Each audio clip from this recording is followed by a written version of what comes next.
Before beginning the characterization continuum activity, please begin by putting both your first and last name and your homeroom at the top of the assignment. The directions say, fill in the opposite character traits at the ends of the spectrum, and then write at least a full page description of how Jonas's behavior and character traits fall at both ends and in the middle of that spectrum. You must give specific examples from the story and practice standard language usage. I've given you some examples here.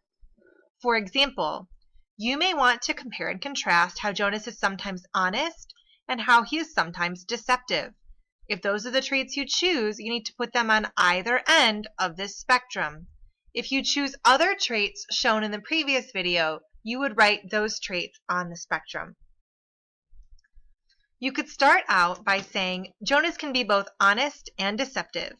This depends on the circumstances he finds himself in. For example, remember, you must write one full page.